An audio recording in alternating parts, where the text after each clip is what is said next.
and I want to welcome Kyle Buller.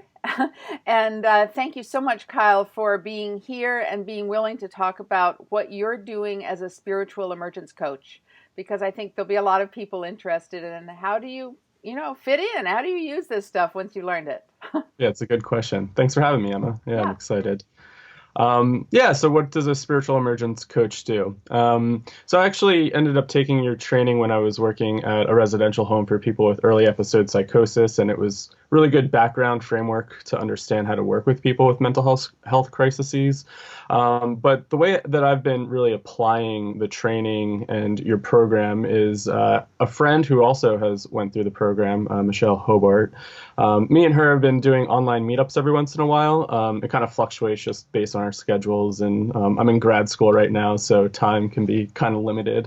But so we've been working together over the past few years on various things, and so we said, hey, let's just collab and do some online stuff. So we've been creating a space online via Zoom, which is a conferencing platform video, and we just create a space for people to join in and just share what's going on for them. So typically, people have shared their stories of like spiritual awakenings, or maybe their struggle between dealing with like mental health of like bipolar, and kind of having this idea of waking up to something new, but also being kind of stuck in this medical framework of being pathologized.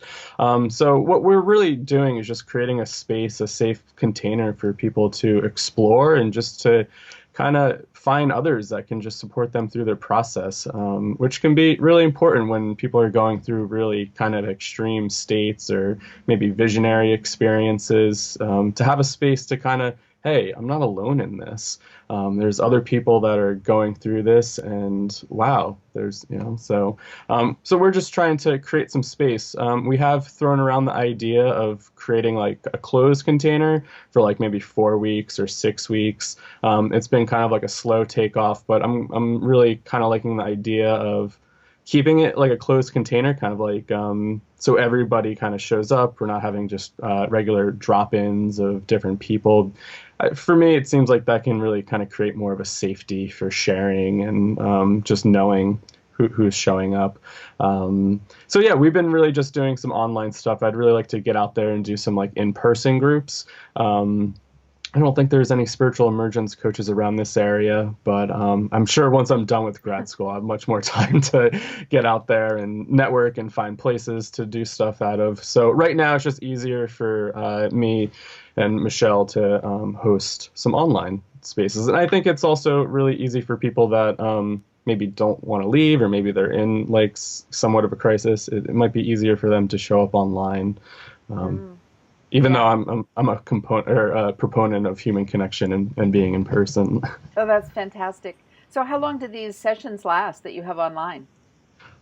We typically run it for about like an hour and a half. So we Mm. typically start off with like a little grounding meditation, kind of get in the body, some intention setting. And then Michelle and I just open up the space and give people, depending on how many people are there, we break up the time and just give people like maybe a 7 or 10 minute chunk of time for them to share whatever's on their mind.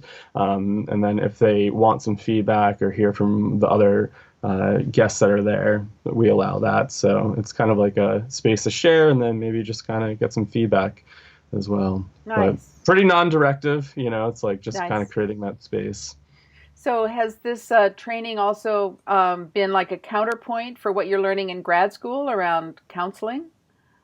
I Yes, yeah, I think so. I Mm. know the mental health field hasn't really adapted this idea of spiritual emergence, and it's new, but it's definitely given me a framework to kind of better understand a different approach to dealing with some mental health crises, and it's a framework that resonates more with me and my understanding from going through my own spiritual emergence processes.